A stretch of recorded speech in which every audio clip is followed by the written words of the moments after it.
दोस्तों इस साल और खास तौर से पिछले कुछ हफ्तों में ऐसे मोमेंट्स हुए हैं जिन्होंने फैंस को पूरी तरीके से सरप्राइज कर दिया है। मैं बात आरसीबी के जीतने की नहीं कर रहा हूं, बल्कि उन प्लेयर्स की कर रहा हूं जिन्होंने पिछले कुछ समय में रिटायरमेंट की घोषणा करी है। And most importantly England tour से पहले इंडियन फैंस को तो दो बड़े झटके लग चुके हैं।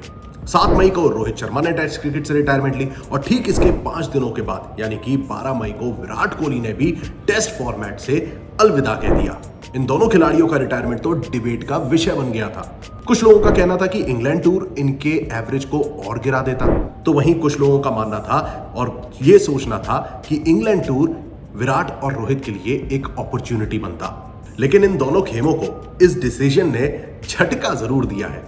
वैसे इस सच्चाई को भी दरकरार नहीं किया जा सकता कि रोहित और कोहली के जाने से कई और खिलाड़ियों के लिए दरवाजे खुले हैं और इंडियन क्रिकेट की जो लेगेसी है वो यंग ब्रिगेड के हाथ आई है। दोस्तों ग्लोबल लेवल पर भी कई ऐसे धाकड़ खिलाड़ी हैं जिन्होंने रिटायरमेंट की घोषणा कर दी है और इस लंबी लिस्ट में, इस लंबी फेहरिस्त में एक नाम आता है श्रीलंका के धाकड़ all rounder experience player Angelo Mathews का, जिन्होंने काफी लंबे समय तक श्रीलंका को रिप्रेजेंट किया और 23 मई को टेस्ट क्रिकेट से संन्यास ले लिया। और ठीक इसके बाद 2 जून को ऑस्ट्रेलिया के एक्सप्लोसिव बैटर ग्लेन मैक्सवेल ने भी ओडीआई से रिटायरमेंट की घोषणा कर दी।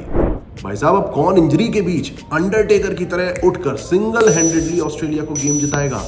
हालांकि मैक्सवेल ने T20 फॉर्मेट में अभी भी खेलना जारी रखा है। और दोस्तों यही नहीं, जब लग रहा था कि इस साल रिटायरमेंट का जो कोटा है वो पूरा हो गया है, उसी बीच साउथ अफ्रीका और वेस्ट इंडीज की ओर से खबरें आ गई।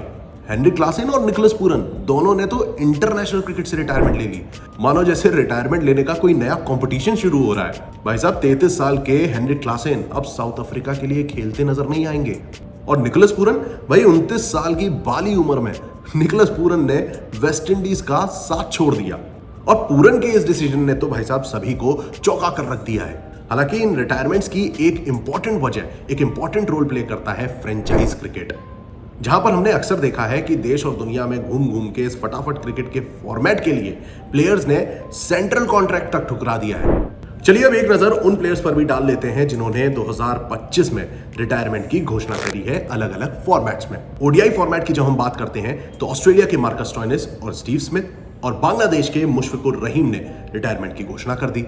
वहीं मार्टिन गप्टिल, वरुण एरन, पीयूष चावला, टिमुट करुणारत्ने, तमीम इकबाल, महमूदुल्लाह और रिद्धिमान साहा ने तो भाई हर फॉर्मेट से अलविदा कह दिया है। दोस्तों इस लिस्ट को देखकर कई फैंस के मन में डर का माहौल बना हुआ है कि कहीं इनके प्रिय विराट कोहली और रोहित शर्मा जल्द ही ओडीआई से रिटायरमेंट ना ले लें।